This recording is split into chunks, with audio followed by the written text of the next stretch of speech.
Hello, my name is Gareth Landy. The following video that you're going to watch is going to show you how you can plan your wedding but not have too much stress in it. Okay, these are all my top tips. Now, number 1 is the budget. Number 2 is the guests. Number 3, ceremony timings. Number 4, photographic locations. And number 5 is enjoyment. Now, enjoyment is a big smiley face to make sure you enjoy it. Now, before I start, how do I know so much about this industry? Well, for the past 8 years, I've filmed nearly 300 weddings throughout the length and breadth of Ireland. Every single condition you can think of: wind, rain, snow, ice. Yeah, I've seen it all. So I have a lot of experience and I want to tell you how you can enjoy your wedding. Okay, here we are. Number 1, it's the budget. Now, the budget is the most important thing you got to think of because your whole wedding is around the budget. Now, you have to be really realistic, so just grab a piece of paper and write down what you think you can honestly afford. Maybe at a slight push what you can really afford. There's no point saying to yourself, okay, I want to have the biggest wedding ever and I want to have it in a big castle and I want to have 800 people there and I want this, because if it's not achievable, you're going to get so stressed trying to achieve that goal when you know it's just not going to be possible. So you need to be realistic, okay? So that's my first one. Okay, we're at step 2, guests, okay? Now, question A is, how many guests are you going to invite? Question B is, what is the cost per head of each guest? Now, why have I stated this? The reason I've stated this is I want you to be aware if you have a set budget of a certain amount.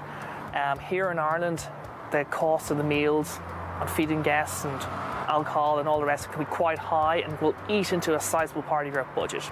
Now, if you say, for example, want to invite 100 people, but the amount of people you're asking is kind of going over that, or you've been asked by people to invite certain people, and the amount of people is growing and growing and growing, a way to get around that is to say, I'll ask you to the evening reception. Grand, you're cool, right? You know? Okay, now moving on here, question B is, what is the cost per head of each guest? Now, as I said already, the cost of meals are quite high, they can be quite expensive. So other alternatives to look at is maybe like a wedding buffet style, or else maybe something a bit kind of out there, a bit different, is like the pig and the roast, because they're a bit different and they can actually work out at a more reasonable cost. Okay, we're halfway through my 5 top tips. Now, this tip you're going to find very, very interesting. Okay, now this is planned, again, we'll say where I am in Ireland here, in autumn, in November time, the light drops a lot. Like you're talking between half 4 and 5 o'clock, the light is gone. Okay, now why have I written like this? This is to give you an insight into how timing is so important. So I'm going to put in a typical time for when a wedding will start. So I'm going to put in, ceremony is planned for 1 p.m. Okay. Now, and the bride's arrival is going to be, because brides sometimes be late, and it's kind of traditional, be at least 5 minutes late. So we'll put in 1:05 p.m. Okay. Now, how long is the service going to be? Now, the average running time of a service, if it's a Catholic wedding in Ireland, is between 52 and 55 minutes long, on average. So we're going to put in here, 155 plus 105 plus 55, that brings up to 2. So here we are at 2 p.m. Okay. And then you're probably thinking, well, geez, look, Gareth, it's only an hour. And then look, I'm down the aisle and I'm out of there.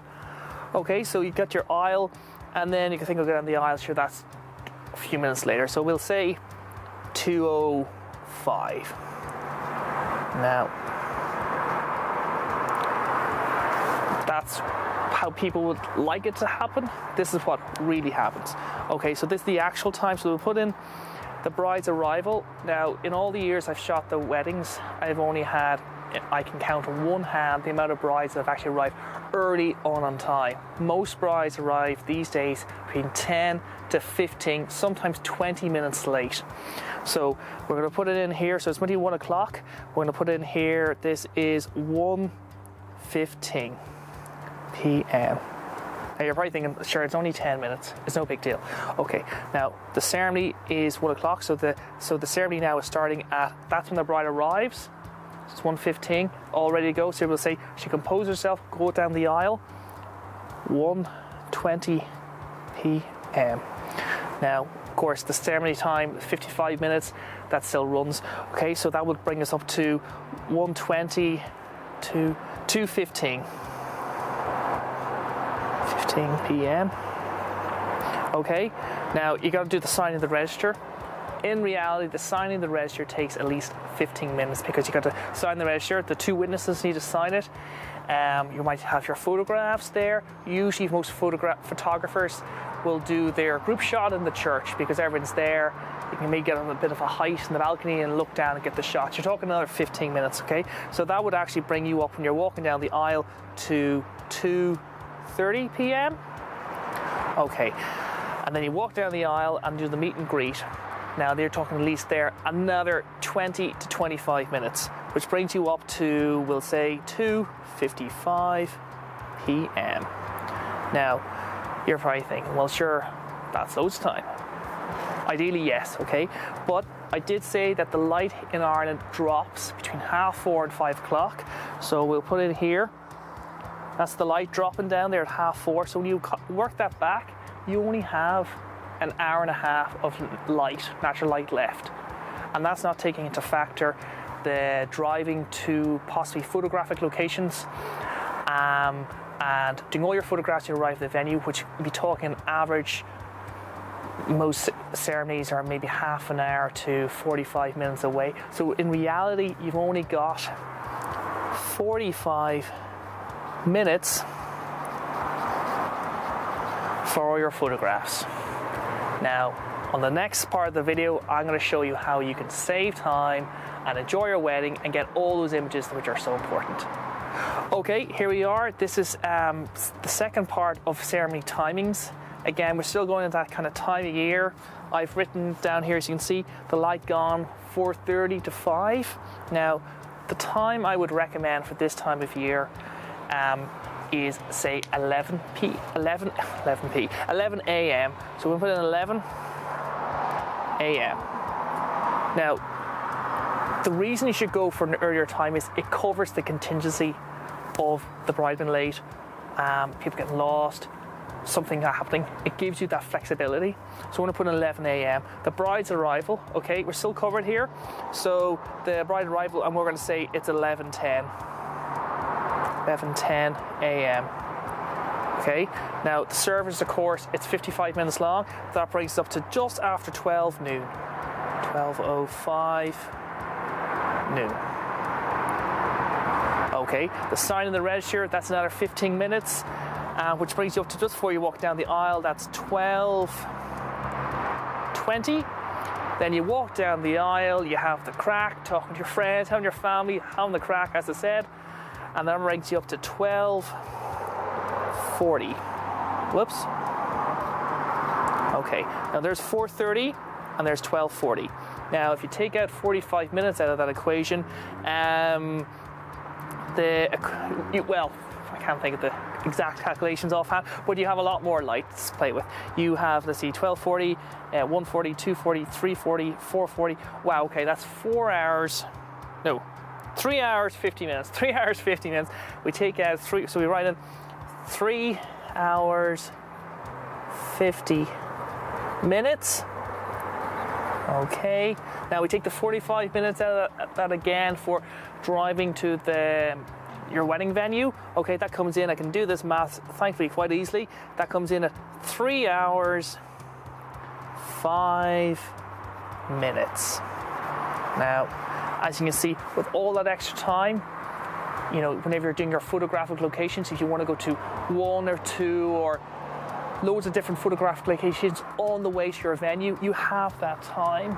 You're not under pressure. So whenever you arrive at your wedding reception, you're going to enjoy. You can spend a bit of time. You can go in, have time looking at your lovely reception room, all dressed up and look great, instead of rushing in and trying to get it all done and then being under pressure. Okay, guys, we're nearly there.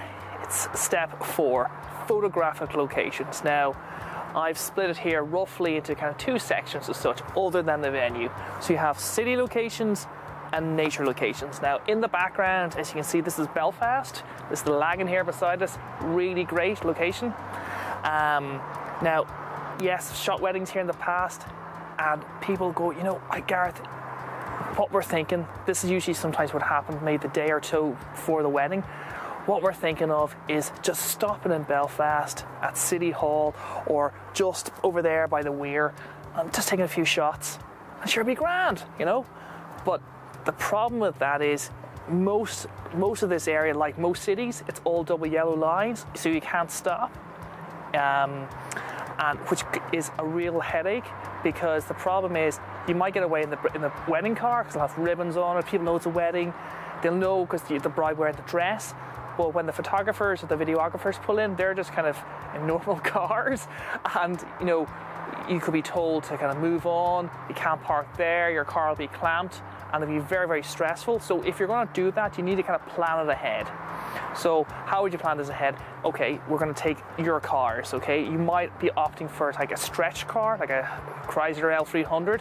They're pretty popular now. So you have one of these stretch cars that can carry all the bridal party, and you know, possibly the photographer can jump the front.